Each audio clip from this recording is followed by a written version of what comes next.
Halo, saya baru selesai membaca hari ini buku The Collapse of Parenting dari Leonard Sachs. Saya tetapkan buku ini sebagai buku terbaik buat saya tahun 2025. Buku ini adalah akar dari segala sesuatu yang terjadi yang menghancurkan generasi muda dan generasi orang tua di 15 tahun terakhir ini. Leonard Sachs selama 23 tahun berkunjung ke 500 sekolah dari seluruh dunia dan menemukan bahwa akar permasalahannya ada 3 ya kalau nggak salah. The culture of disrespectful, sehingga anak-anak tidak respect kepada orang tua lagi karena anak-anak lebih mau mendengarkan peersnya, pendapat peersnya.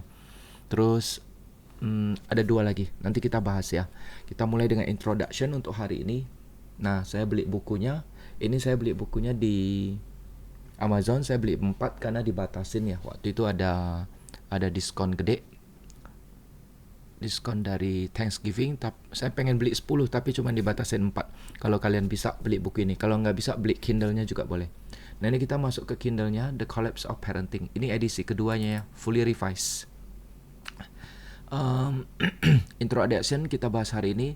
Nah, ini dia, The Culture of Disrespect. Kita besarkan dulu ininya, page width ya. Oops, bukan.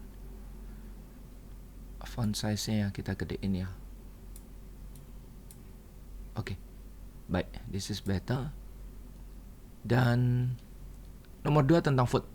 Food itu apa aja yang bisa membuat kita itu kalah ketika anak-anak makan food, dan bagaimana budaya makan di meja makan, semua diterangin di sini. Tentang school, gimana sekolah, kepala sekolah, murid-murid, dan pendidikan di sekolah itu memberikan dampak buruk. Medication, juga obat-obatan itu gimana dokter-dokter itu hanya ingin uang supaya obat-obatan tertentu itu diberikan kepada anak-anak yang seolah-olah ADHD padahal bukan. Terus tentang screens, ini bagaimana generasi kita 15 tahun ini hancur karena screen, pornografi, sosial media, dan video game. Daybase ini gimana LGBTQ masuk ke gereja, masuk ke negara, dan ini mempengaruhi semua orang. Fragile, gimana dari bab ini memperlihatkan anak-anak itu kita fragile, gampang anxious, gampang depressed. Itu karena apa? Itu karena ada dari orang tua. Ini semua tentang orang tua yang salah ngajar. Solusinya menarik. What Matters, Misconception, Humanity, Joy, and the Meaning of Life. Very beautiful book. Bisa dipraktikkan. Kita masuk ke part 1, Problems, Introduction. Introduction, Parents Adrift. It takes a lot to make my jaw drop. That day my jaw dropped. Mary McMaster brought in her daughter Margot. Margot was 6 years old and she was sick. Fever of 102 Fahrenheit. Flush, irritable. Mom said Margot had a bad sore throat. Seperti saya sekarang, tenggorokan agak nggak enak. Okay, it's time to take a look, I said. After Mom had told me the story, Margot, would you please open your mouth wide and say, ah? I leaned over to look in her throat. Ngomong-ngomong, ini si Leonard Sachs itu adalah dokter ya.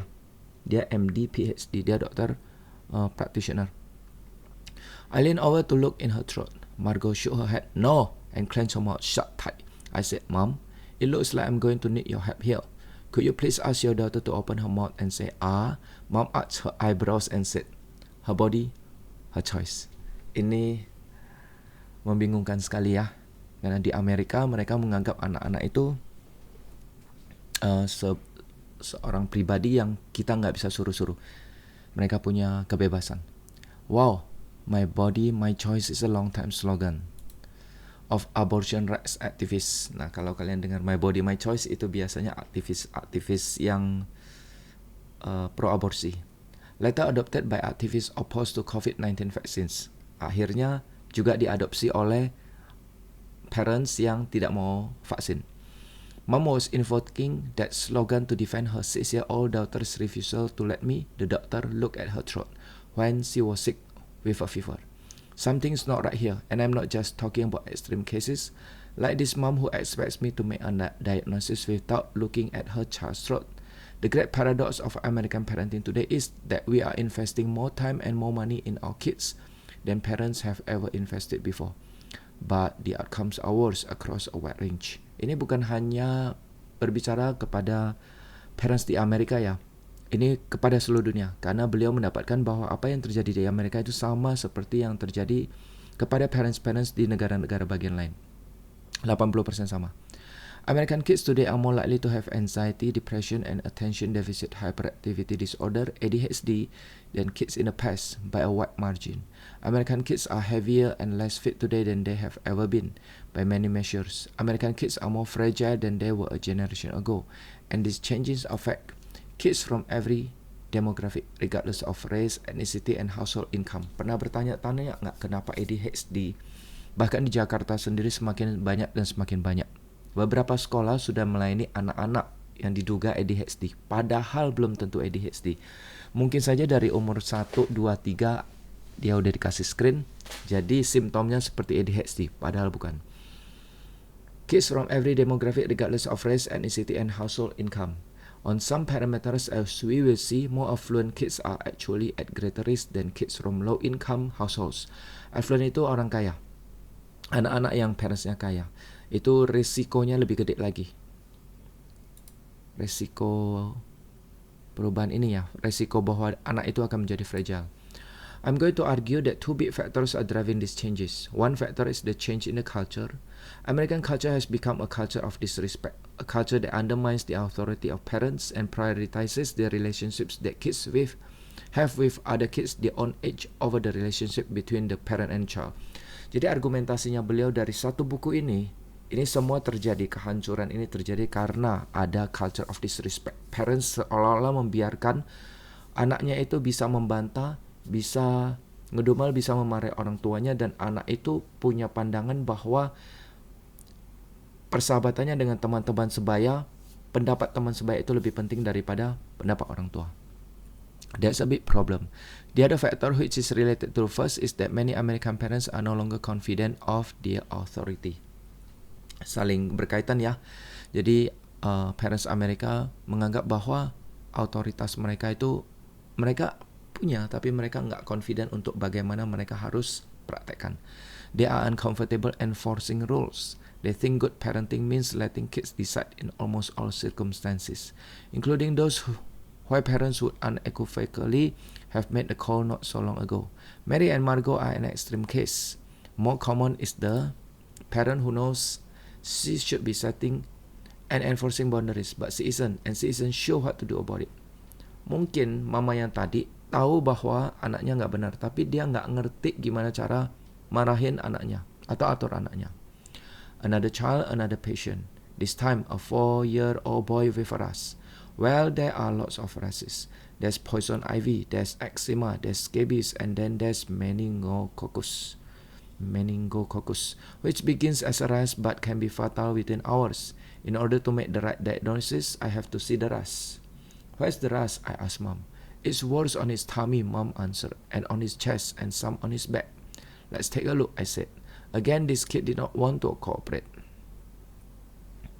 This mom, unlike the other mom, was actually trying to get the job done, to get the kids shirt off so that we could see the rest. Nah, mama yang ini lebih proaktif ya. Dia mau buka baju anaknya supaya diperlihatkan perutnya kepada dokter. Mom had turned on a SpongeBob SquarePants video on her phone, cranked up the volume, and handed the phone to her kid, who promptly threw the phone on the floor. Anaknya nggak mau buka bajunya, dikasih handphone, video SpongeBob.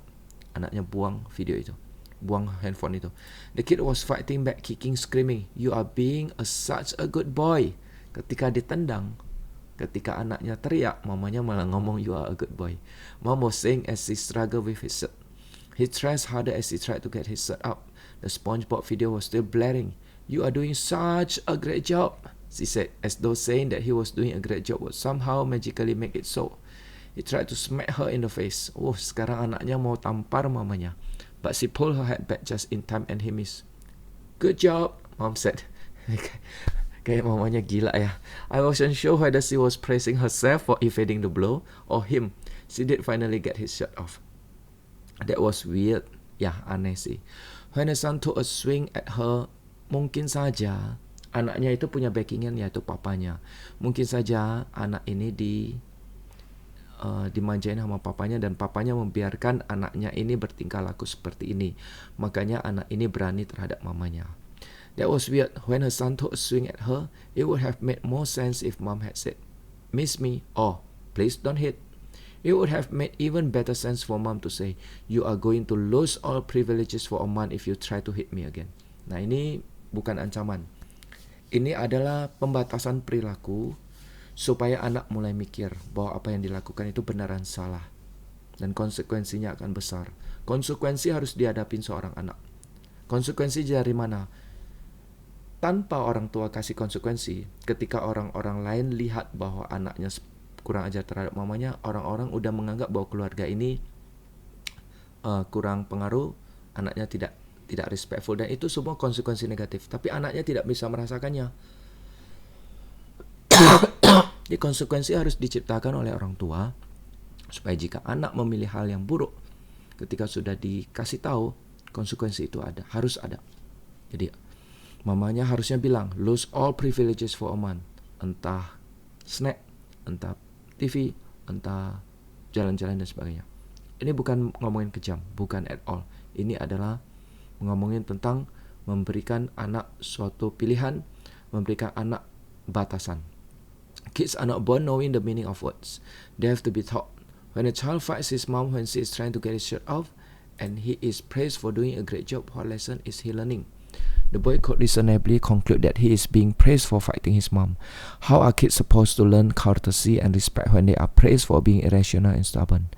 Jim and Tammy Badus have one child, Kimberly, 8 years old. Nah, ini contoh yang ketiga ya. Kimberly umur 8 tahun. Papanya dan mamanya, Jim and Tammy. After carefully researching the local public schools, Jim and Tammy were concerned about what they considered an overemphasis on basic skills such as reading and writing, and the elimination of what the public schools now call enrichment programs, art and music in particular. Those programs had been cut because of shortfalls in the district budget, so Jim and Tammy decided to enroll Kimberly in a private school, even though it wouldn't be easy for them financially. Ini ceritanya Kimberly mau pilih sekolah ini ya, dan ini mahal. Akhirnya papa mamanya membiarkan anaknya untuk sekolah di sekolah mahal ini. Tammy took Kimberly to visit 4 different private schools. Tammy and Jim both like School X. Parentsnya udah setuju untuk masukin Kimberly ke sekolah X. The atmosphere here was warm and nurturing. The teachers were enthusiastic and engaged, and the long-term outcomes of the students were well documented. Untuk orang tua yang dengar ini, kalian kalau mau masukin anak-anak kalian ke sekolah di Jakarta, saya himbau, bukan hanya 1 bulan sebelumnya, bukan hanya ketika open house sekolah itu yang 1 tahun sebelumnya, kalian tentukan apakah masuk apa enggak. Jangan lakukan. Bukan hanya karena di tour, hanya 1 jam tour sekolah kalian menganggap bahwa ini baik, masukkan. Enggak. Kalian harus mulai cek. Jangan hanya 1, jangan hanya 2, jangan hanya 3. Harus cek 5 sekolah sampai 10 sekolah, dan itu ceknya berbulan-bulan. Dalam 1 tahun prior on anak Anda masuk, itu 1 tahun itu pastikan kalian punya waktu. Misalnya 2 minggu sekali atau 2 minggu sekali ke sekolah A. Dan jangan hanya sekali. Kalau kalian berasa itu bagus, lakukan kunjungan kedua kalinya. Tanya bagaimana caranya, apakah kalian bisa lihat ketika proses mengajarnya, kalian lihat, tanyakan apa saja masalah-masalah yang dihadapi murid, orang tua dan guru. Itu penting sekali, karena kalian masukin dan kalian harus bayar uang pendaftaran itu untuk 6 bulan. But Kimberly liked School Y. On a visit to School Y, Kimberly had clicked with the student escort, a 9-year-old named Madison. Visit school, Kimberly langsung suka dengan satu murid namanya Madison. Madison and Kimberly discovered that they both like the Beezus and Ramona books by Beverly Cleary, and they both like the American Girls dolls. But the parents were concerned about the dilapidated condition of the school, the boredom evident among both the teachers and the administrators, and the school's refusal to disclose where graduates of the school, a K-8 school, went to high school. Tammy and Jim advised their daughter to attend School X. Kimberly insisted on School Y, and that's the school where she is now enrolled, School Y. Ini berantakan, menghancurkan ini. When I asked Tammy why she and her husband allowed their 8-year-old daughter to have the final say, Tammy answered, "I think good parenting means letting kids decide." That's how kids learn, right? Saya baca buku ini ketika parenting 10 tahun kepada anak saya Benaya, Audrey dan Deo. Saya merasakan 80% apa yang saya lakukan benar. Dan saya sungguh-sungguh bersyukur. Karena saya takut saya freak. Karena saya memberikan aturan-aturan yang ketat kepada anak-anak. If I make all the decisions for her, how will she ever learn to decide on her own? And if I force her to go to a school that wasn't her first choice, what can I say if she complains about the school? Ini penuh dengan ketakutan. Mama yang takut dan mama yang berharap bahwa anaknya itu bisa mature dengan sendirinya. 40 years ago, most parents who send their kids to private schools didn't ask the child which school the child prefer. 40 tahun lalu, tahun 80-an ya. Ketika saya pertama kali, saya lahir di umur 77, 82 saya masuk sekolah. 40 years ago, the parents made that decision, often overruling the children's preference. 40 years ago, when I was in medical school, it would have been unusual for parents to let their 8-year-old have the final say in the choice of school. Today, it is common. I'm not suggesting that 40 years ago were the good old days, or that we should prefer the 1980s or the 1990s to our own era. Every era has its shortcomings, but I don't think we are facing up to ours. My friend Janet Phillips and her late husband Bill Phillips, their true names, have 4 sons. Nah, ini penting sekali. Keluarga ini menjadi banyak contoh-contoh sangat-sangat positif di sepanjang buku ini. Janet Phillips ini adalah temannya Leonard Sachs, dan almarhum suaminya yaitu Bill Phillips bersama 4 putranya. Kita akan lihat contoh yang menarik. Dari tadi kita udah lihat contoh tidak menarik ya, 3 contoh negatif. When the boys were in high school, Janet and Bill become concerned about stories they heard about kids drinking. Then they saw it for themselves.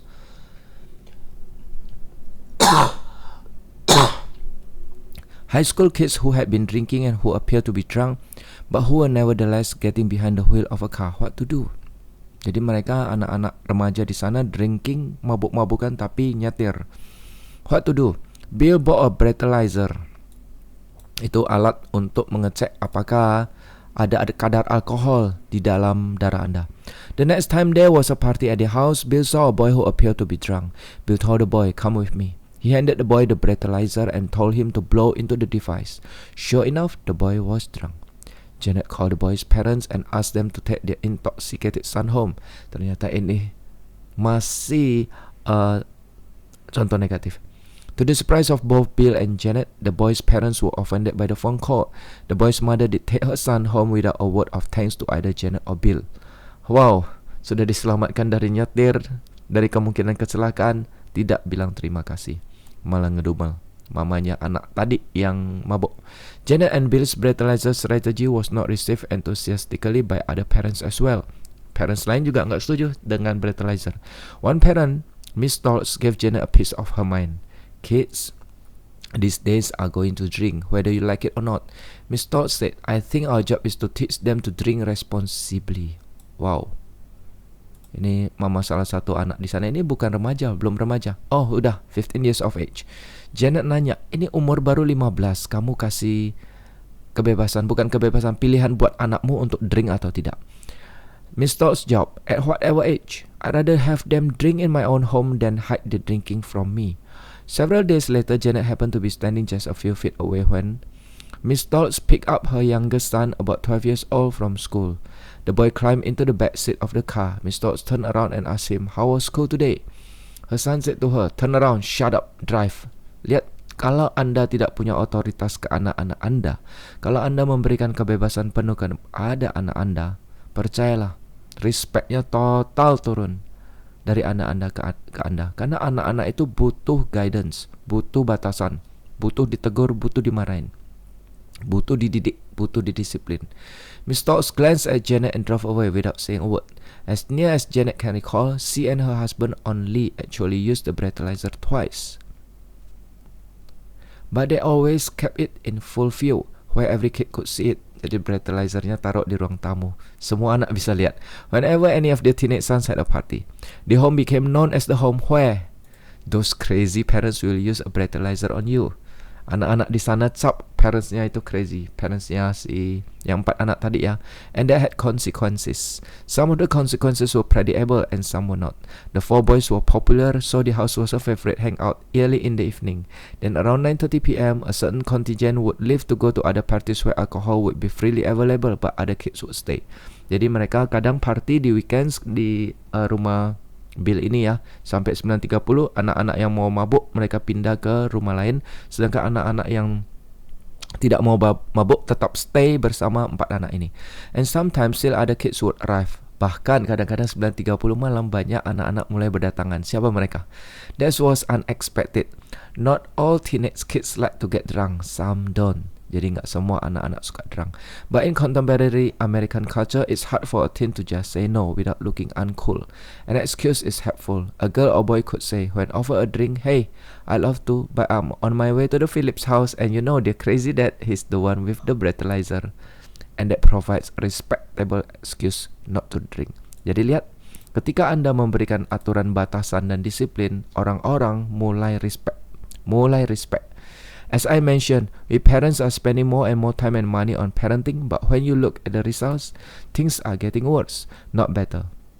American kids are now much more likely to be diagnosed with ADHD or bipolar disorder and or other psychiatric disorders than they were 30 years ago. I will present the evidence in chapter 3, and they are heavier and less fit than they were 30 years ago. Chapter 4. Long-term outcomes studies suggest that American kids are now less resilient and more fragile than they used to be. In Chapter 7, I will explain what I mean by more fragile, and I will present the evidence supporting that claim. Karena kita banyak nonton film Amerika yang hero-heronya keren, kita menganggap anak-anak Amerika itu keren.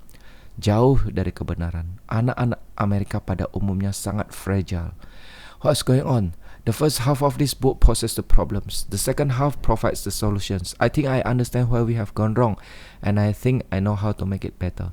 My prescription is based primarily on what I have seen in my medical office over the past 30 plus years, but it also draws on what I have learned from my conversations with parents, teachers, researchers, and kids both across the United States and around the world. You may be wondering, who is this Leonard Sachs guy, and what makes him the expert? It's a fair question. I'm a family physician, board certified in family medicine, currently in practice in the suburbs of Philadelphia. I also have a PhD in psychology. I grew up in the suburbs of Cleveland, Ohio, where I attended public schools K through 12. Bukan hanya ini ya, nanti kalian lihat kerennya pengalaman beliau. I earned my undergraduate degree in biology from MIT in Cambridge, Massachusetts. Jadi dia sekolah sampai SMA, dia di kuliah biologi di MIT. I earned both my PhD in psychology and my MD at the University of Pennsylvania. Profesor ya. After doing a 3-year residency in family medicine, I practiced for 19 years in the Maryland suburbs of Washington DC. Praktek 19 tahun sebagai dokter. Nah, ini yang keren nih nanti nih. I then relocated to Pennsylvania, where I continue to see patients on a part-time basis. My primary sources for this book are the more than 120,000 office visits I have conducted in my role as a family physician between 1918 and today. 30 tahun ya beliau lakukan ini. Visits, dia visit keluarga, visit sekolah-sekolah. I have seen children, teenagers and their parents from a wide variety of backgrounds and circumstances. I have seen from the intimate yet objective perspectives of the family physician the profound changes in American life since 1918. 9. I have witnessed firsthand the collapse of American parenting. Dia saksikan dari tahun 89 sampai tahun 2000 itu mulai collapse. Dia nggak hanya visit di Amerika tapi di seluruh dunia. Nah, ini yang keren nih. Ini yang keren. Pengalaman beliau 20 tahun lebih. In 2001, ini keren. I began visiting schools and communities, first just across the United States and then in Australia, Canada, England, Germany, Italy, Mexico, New Zealand, Scotland, Spain, and Switzerland. Meeting with teachers and parents, talking with students, learning from professors and other researchers. From July 2008 through June 2013, I took an extended leave from medical practice in order to devote myself full-time to these visits. And I have continued visiting schools in the years since. I have now visited more than 500 schools across North America and around the world, meeting with students, teachers, and all parents face to face. Jadi buku ini layak, sangat-sangat layak dibaca. In this book, I will share with you what I have learned. Like any competent physician, I will first review the evidence, then I will make a diagnosis and I will prescribe a treatment. The treatment will be strategies that you can put in place today in your home without spending any money. Ya, semua solusinya zero money. That will improve the odds of a good outcome for your child. And I will share success stories. We will hear more about Janet and Bill Phillips and their 4 sons and other families like theirs. Families who have resisted the tide and have achieved good outcomes despite the odds. The stories supplemented by recent scholarly research will provide the basis for what you must do if you're going to raise a healthy child in the modern world. It's still possible to raise a healthy child. It is not easy, but it can be done. Some aspects of the collapse of parenting are just as problematic in Scotland and New Zealand as they are here. In every country I have visited, I have found parents who are unsure about their role. They ask, should I be my child's best friend? But if I'm my son's best friend, how can I tell him that he is not allowed to stay up past midnight playing video games? When Dr. Timothy Wright was headmaster of Shore, a private school in Sydney, Australia, he told me how a parent called him one day. Contoh lagi dari Dr. Timothy Wright, kepala sekolah dari Shore, sekolah swasta ya di Sydney, Australia. Mama seorang Mami tanya kepada Dr. Timothy, Dr. Wright, would you please give my son some advice about which video games are okay to play and which aren't okay? And would you tell him how much time spent playing video games is too much time? No, actually, I will not do that. Dr. Wright answered. He explained that it is not his job as head of school to provide answers to those questions. The job of guiding and governing a boy's use of video games is the job of the parent, not the job of a school administrator. So true. Dalam sistem pendidikan sekolah, kalau parents sudah bayar uang sekolah mahal, taruh ke sekolah, parents mengharapkan pendidik di sekolah mengajar anaknya 100%. Terserah. Mau kasih PR, mau kasih apa, mau diajarin apa. 100%. Sebenarnya tidak 100%. Nanti orang tua bisa komplain. Kenapa anaknya diginin? Kenapa begitu? Kenapa begini?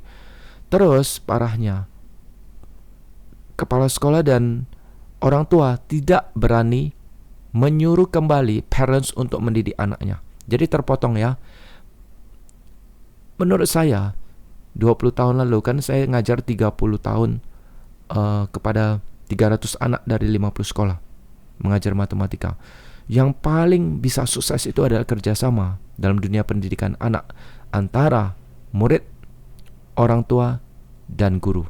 Jadi 3 ini harus bekerja sama. Dengan begitu baru bisa sukses pendidikan si anak. Dan well-being untuk semuanya, untuk guru-guru, untuk orang tua, untuk si anak. Kalau salah satu ini putus, tidak akan berhasil. Berhasil tapi tidak akan ada nanti di bab-bab selanjutnya tidak akan ada tentang apa arti hidup, apa meaning of life, tidak ada. Mereka anak-anak hanya kejar uang dan hanya kejar pleasure. So some aspects of this problem are found worldwide, but other aspects of the collapse of parenting are peculiar to North America and especially to the United States. Chief among those is the culture of disrespect. Ini yang paling utama, culture of disrespect. Oke, footnote-nya selesai. Saya coba sedikit main di Gemini. Saya coba super kecilin.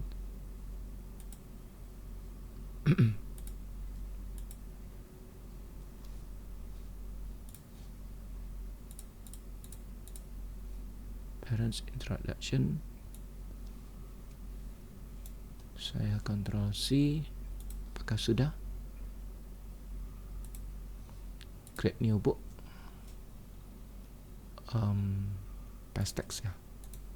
Oke, dapat. Nah, ini saya biarkan saja. Halaman berapa? Jangan insert dulu. Kita buka Kindle dulu. Nah, halaman kedua. Saya coba copy paste lagi. Ctrl C. Apa ini? You are approaching the publisher's copy limit set for this title. Apa ini? Oh, tidak bisa copy semua. Oke, beda dengan Kogan Page. Kindle proteksi supaya tidak bisa di copy paste. Baik. Jadi nggak bisa lagi. Cuma sampai sini. Baiklah. Kita coba insert dan kita suruh Google Gemini bikin conclusion.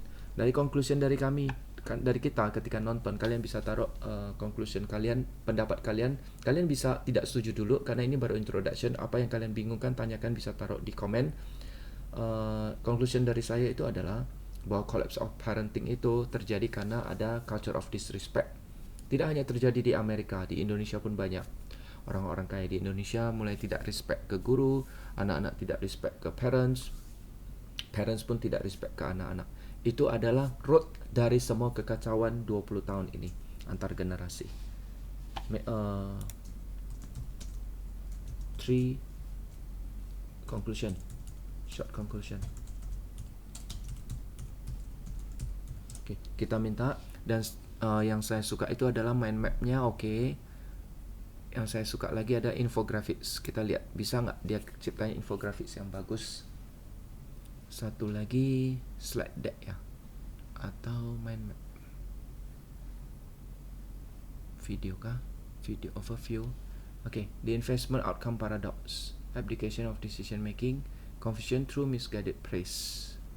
Misguided praise itu artinya taruh pujian yang salah kepada anak-anaknya, udah lakukan behaviornya buruk tapi dipuji. Abdication of decision making, jadi orang tua bingung, decision making itu yang ambil keputusan itu harus parents. Kalau tidak sesuai dengan anaknya, keinginan anaknya, apakah anak berhak untuk memberi keputusan. Investment outcome apa ini? Parents banyak taruh time and money untuk apa ini? Investing. Contohnya apa ya? Kasih les dan sebagainya tanpa peduli dengan mental health anak-anak. Ya, baik. Ini masih generate infographics-nya. Kita lihat bab 2-nya. Nanti akan langsung masuk the culture of disrespect.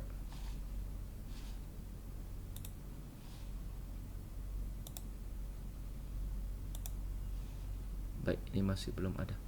Oke, mungkin nanti generating infografiknya kalau udah jadi saya jadiin thumbnail, maybe. Let's see. Terima kasih udah belajar bersama Edi Winoto. Sampai jumpa di lain kesempatan.